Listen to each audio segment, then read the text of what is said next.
Welcome back to yet another episode of Mom and I Show.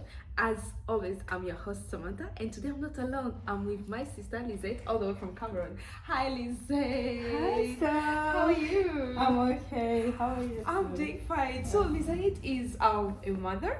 She'll introduce herself. As I told you, I'm a mother of a 2-month-old baby, and Lizette is a mother. How old is your baby? He is 1 year and 3 months. Oh, so you've been there already. I've been there. So tell me, Lizette, how are you? How is motherhood? How is, tell me a little bit about you and motherhood. Okay, I am Lizette. Mm-hmm. I'm from Cameroon. That's in Central Africa. I've been in the US for 3 years already, so yeah, and it was nice. So far, it's been a nice experience, and I am most happy that I met you. Oh, really? Yes. Why? Because, this is a funny story, but I've been in America for 3 years, like I said, Okay. and I never ever met anybody my age. Can you So we are imagine? twins? Right? I was like, is it only in Ohio, or why is it that I met people maybe 5 years older than me, it's either 5 years older,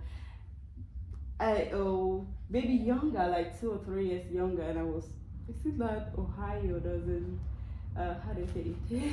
They don't have people with They the don't same have age. people my age. Yeah. So the day I met us was like, this is why we clicked. I think so. So thank you for inviting me here. You're welcome. So I sat down and I realized as being a first-time mother and being in America, actually, can I say being in the diaspora, there's a lot of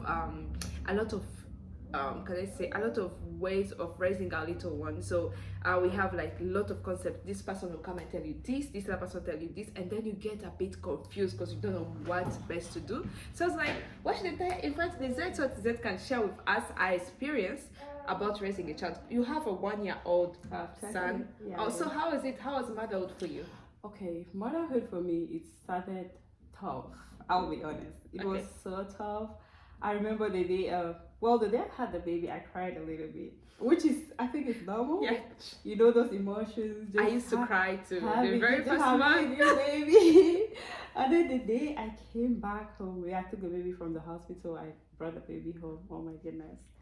I started feeling emotional. Mm-hmm. And when we came back, my husband was in the living room with the baby. I went into the room to rest for some time. I started sobbing. And I didn't want him to hear. I used like pillows. I wanted to cover myself because I never wanted him to hear. Did you have anyone to help you? Like, did you have your mother around, your aunties? Because I know, like, with some African, not all African, some African families, like, or probably in the whole world, when we are giving birth, so there's a baby in the background crying. That's why it's called Mother and I. So don't mind. So what was I saying? I know when in our culture, different cultures, like when you give birth, you have those mothers, aunties who come and help you. Was it the same with you? Well, all my family is back home in Cameroon, except for me and my husband. But then we have a Cameroonian community here, so they were really of help. I had so many friends. They came into the hospital with food, and even when I came back home, they were coming. But mind you, the moment they leave, the reality dawns on you again. The reality kicks in. It kicks in again.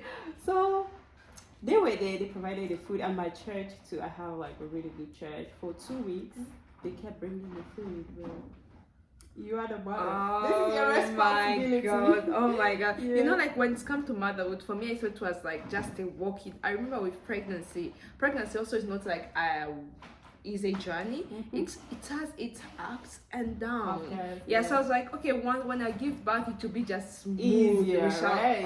I was like, I can't wait for these weeks to go, and then I'll Okay. give birth and everything will be fine. Oh my god, until I gave birth and realized how the world is really big. Of course. So that's the same thought. Like, I kept telling myself, oh, I can't wait to reach the 3rd trimester. Like the first trimester, I was like, oh, this nose, I can't wait to reach the 2nd so that I'll get over with it. And then I'm in the 2nd trimester. It wasn't that bad. Reached the 3rd trimester. I was so happy that, okay, I'm getting to the end of this. I felt like this was the end of my pain.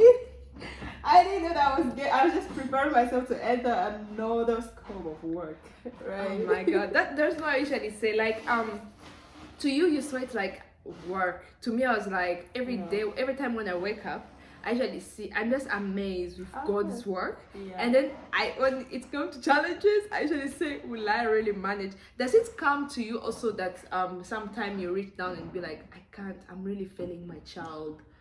Oh, well, I would say being a mother, right? You always try to do the best for your child. At some point, I felt like I kept doubting myself. Am I really doing the best for my child? Am I being the best mom? Those moments always come in, and there's still moments that I feel like, okay, I'm just being perfect, and I think it happens like that too. Maybe most of the moms out Let me there. tell you one thing. I don't know. Probably our dear viewers have the same idea. They should share, please. You guys share your own opinions. How did you feel when you had a baby? Did you feel like you're a perfect mom, or Yeah, they should did tell those us. moments ever set into you? Let me tell you a little bit about me.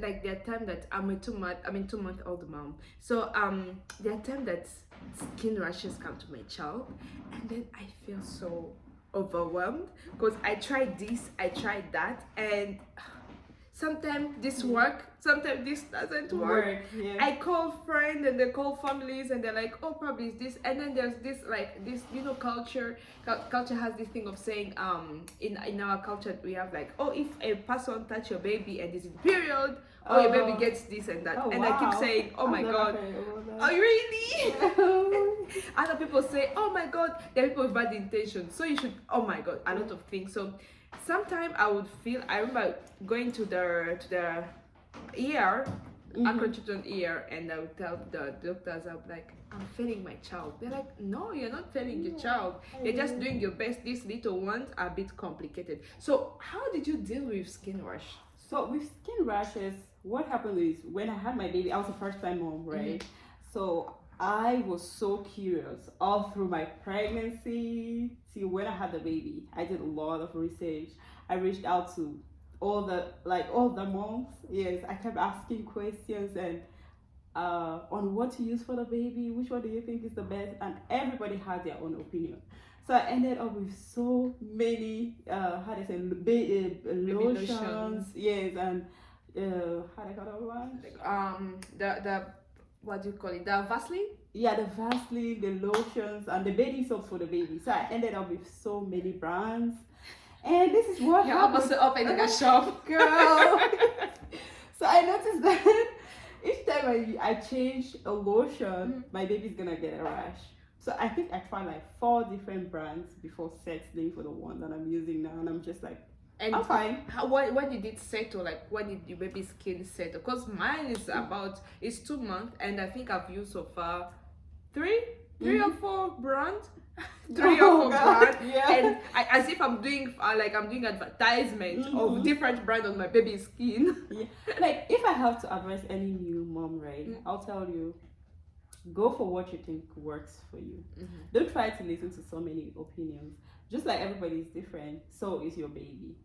Just if you try the first one, if it doesn't work, try the second one, but try to limit how much information you get about your baby. Yeah. Right? I usually tell people, like, sometimes people usually give me opinion, like, Oh yeah. my dear, like when you are a first time mom, there's a lot of opinion that comes in. Like this one will tell you this one will tell you that, until you feel like you are confused because you don't know which one you should It's go best with, now, you yeah. know? Because like this person will be like, oh, do you know what? Try Johnson and Johnson. This other person will come like, try Aveeno, try Aquaphor. I tried And all I'm those like, things. I did which try one all should those I things. try? Like, Yeah. to listen to, I'm like, I'm failing my baby. And then to the very last moment, I was like, enough. Like, I'll go with what really work.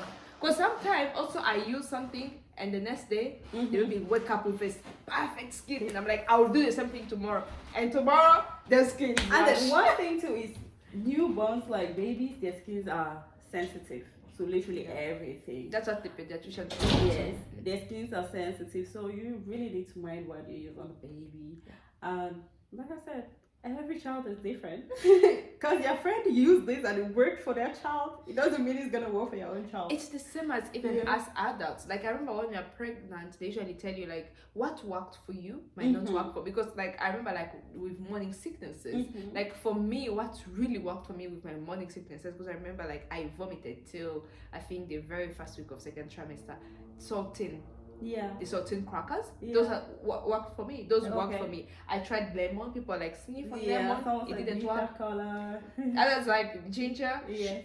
didn't work. Like I tried majority of things And it didn't work. and it didn't work. But when I landed on saltine, because a friend of mine told, actually I have the best workers, I mean co-workers, sorry, best co-workers. So one of the mothers was like, try saltine. That worked for me. Yeah. And I tried it and it really worked. That's nice. But someone else told me, oh, saltine never worked for me. I tried ginger. That's it. You know, so it's the same thing with our babies. Like sometimes what worked for you won't work for you, for That's me. true. Yeah, but it's really been a pleasure having you today. Oh, thank you so much, Sam. I've learned a lot from you though. Oh, I am happy to get invited again. you always be a pleasure having you here. And we want to teach these mothers out there about how to care about our baby, because I know it takes a village to raise our children. So I can't do it alone. We need opinion from you. So Lizette is my co-host on our Mom and I show. Thank you. So you always see her here with me. If you don't see me, you probably see Lizette. If you don't see Lizette, you see me, or probably see all of us at the same time. But sit, relax, as I should tell you. And we are not as 100% professional in what we're telling you. We are sharing our own experience. Yeah. And we hope to see your own experience. Please just let us know if you are a mother, how you navigated the motherhood. And if you're not a mother yet, you're definitely going to be one someday. And even if you don't plan to have children, I always say, in one way or the other, you're definitely going to get affiliated to children. It's either your sister or girlfriend or your neighbor, or like you cannot how do I say, run away from children in this world. So this show is going to help you with motherhood or with children as a whole. Even if you're not a mother, like I said, you can always learn something that will help you someday. You never know where the universe will place you tomorrow. That's true, because I didn't think that one day I would sit down and start figuring out about childcare. But here I am. Oh yeah, telling people about. I remember I would call my sister. She would give her own opinion. I'll call my mother. They live in the same house, but I still feel like it's not enough. I don't think I ever had enough information about my baby. And as they say, like raising a child, I think mothers should always be given like a word. Oh yeah. Yeah, because it's only a mother who will understand their baby best. Especially the time when your baby will cry and the doctor won't ask the baby. No, the doctor will ask you, be like, you're the mother. Yeah, how many times did this kid pee? Yes. Did he use? Did he go? Did he even defecate? Did this kid? Talking about that, like when I had the baby, this was like the strangest. I don't know if this is good English, but this was like the weirdest thing that ever happened to me.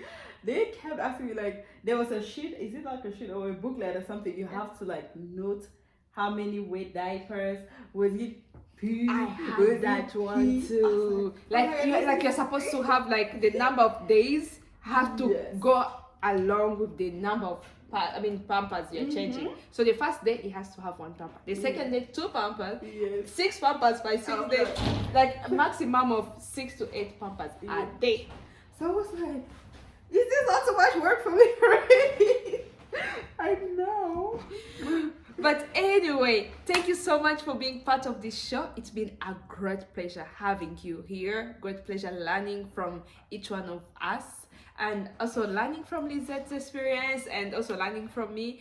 Remember to always share your experience in the comment section and tell us about you. What did you use, like when it came to skin rash, when it came to this or that? Share with us, or tell us like what topic do you want us to talk about, because this is a conversation for me and you. As I said, this is a community, a safe space for me and you to use and to raise our children, and also you, and also how to be a beautiful and a good mother and a wife.